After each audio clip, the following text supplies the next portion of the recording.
Perfect પાપડ બનાવતા જેને પાપડ બનાવવાનો અનુભવ હોય એને જ બને છે, પરંતુ આજે હું આપ સૌની માટે એકદમ સહેલી રીત લઈને આવી છું, જેનાથી તમે પહેલીવાર પણ પાપડ બનાવતા હશો તો પણ તમારા પાપડ એકદમ પરફેક્ટ બનશે, ફાટ્યા વગરના. એમાં આપણે કોઈ પણ જાતનું લોટ દળવાની ઝંઝટ નથી, ખીચું બનાવવાની ઝંઝટ નથી, અને સાથે સાથે જ આપણે અહીંયા પાપડ વણવાની પણ ઝંઝટ નથી.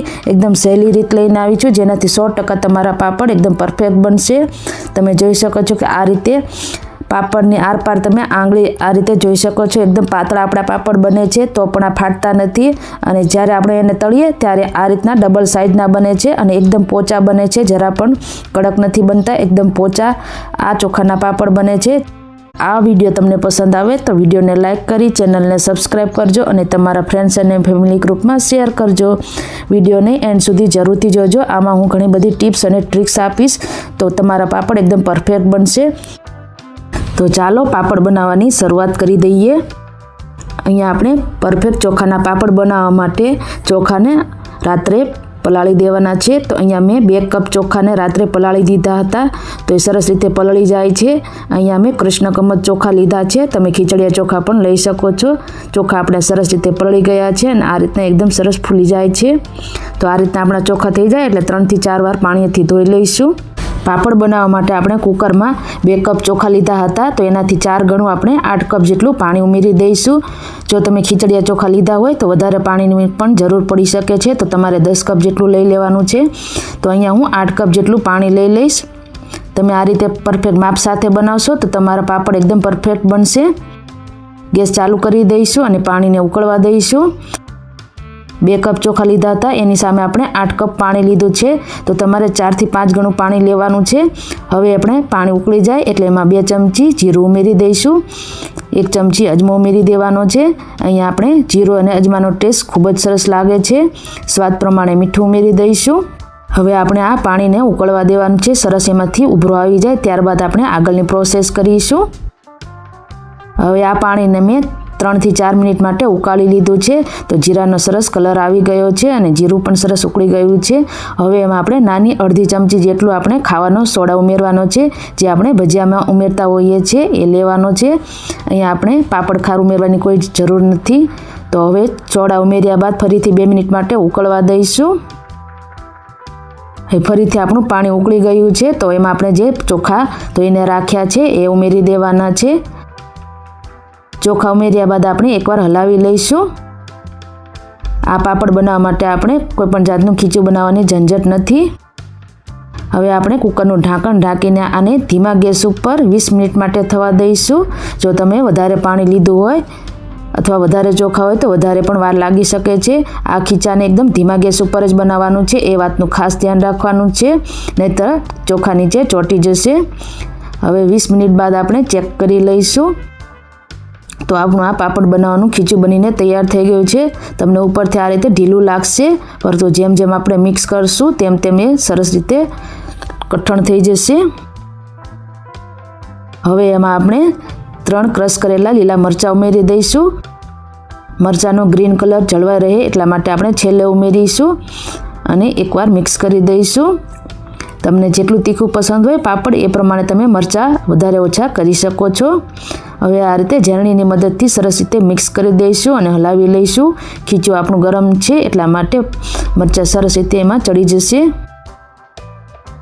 હવે 2 મિનિટ માટે આ રીતે મિક્સ કરી દઈશું, જેથી કરીને જે આપણે ચોખા ઉમેર્યા છે એ સરસ રીતે મેશ થઈ જશે અને જે રીતે ખીચાનું ટેક્સચર હોય છે એ રીતનું આપણું ખીચું બનીને તૈયાર થઈ જશે. તમે જોઈ શકો છો કે શરૂઆતમાં ઢીલું લાગતું હતું, પરંતુ જેમ જેમ આપણે એને મિક્સ કરતા જઈએ તેમ તેમ આપણું આ ખીચું એકદમ કઠણ બની ગયું છે અને આ રીતનું રાખ્યું છે. વધારે પડતું કઠણ નથી રાખવાનું. આપણે આ પાપડને વણવાની ઝંઝટ વગર બનાવવાના છે, એટલા માટે આ રીતનું થોડું ઢીલું હોય એ રીતનું રાખવાનું છે. જો તમને કુકર ખોલીને થોડું ગાઢું લાગે તો થોડું બીજું ગરમ પાણી ઉમેરીને ફરીથી મિક્સ કરી શકો છો. હવે આ ખીચાને એક વાસણમાં લઈ લઈશું. આ રીતનું ઢીલું હોય એ રીતનું આપણે ખીચું બનાવવાનું છે. જરૂર લાગે તો બીજું તમે ગરમ પાણી ઉમેરીને પણ ફરી એકવાર મિક્સ કરીને ઉકળવા દઈ શકો છો. 2 ચમચી જેટલું તેલ લઈ લઈશું અને એકવાર આ રીતે ચલાવી લઈશું. અહીંયા આ પાપડ બનાવવા માટે આ રીતે થોડું થોડું ખીચું કાઢતા જઈશું અને તેલ મિક્સ કરીને આપણે ખીચું બનાવી લેવાનું છે. અહીંયા આ પાપડ બનાવવા માટે કોઈ પણ વધારે લોકોની જરૂર નહીં પડે. તમે એકલા હાથે પણ આ પાપડ બનાવીને તૈયાર કરી શકો છો, કારણ કે અહીંયા આપણે લુવા પણ નથી બનાવવાના અને વણવાની પણ ઝંઝટ નથી. તો એકવાર આ રીતે મિક્સ કર્યા બાદ આપણે પાપડ બનાવવા માટે 2 કાગળને તેલથી ગ્રીસ કરી લઈશું. આ રીતે તેલથી ગ્રીસ કરીને લેશો તો પાપડ તમારા કાગળ સાથે ચોંટશે નહીં અને આસાનીથી તમે એને ઉખાડી શકશો. તો બંને કાગળને તેલ લગાડી દીધું છે. હવે જે આપણે ખીચું તૈયાર કર્યું છે એમાંથી આપણે 2 ચમચી જેટલું ખીચું આ રીતે ઉમેરી દઈશું. આના માટે આપણે કોઈપણ જાતના લુવા બનાવવાની જરૂર નથી અને વણવાની પણ ઝંઝટ નથી. આ રીતે થાળી ઉપર કાગળ રાખીને આપણે 2 ચમચી ખીચું ઉમેરી દઈશું અને ઉપર બીજો કાગળ લગાવી દઈશું અને બીજી થાળીની મદદથી આપણે પ્રેસ કરીશું તો આપણો પાપડ બનીને તૈયાર થઈ જશે. એકદમ ઢીલું ખીચું હશે તો ઝડપથી બની જાય છે.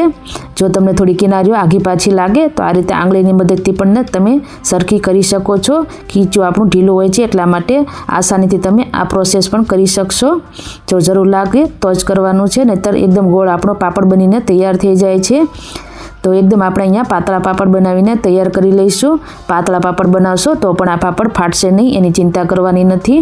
તો આ પાપડને આ રીતે આપણે એક મીણિયા ઉપર સુકાવી દેવાના છે. અત્યારે હું ઘરમાં સુકાવી રહી છું.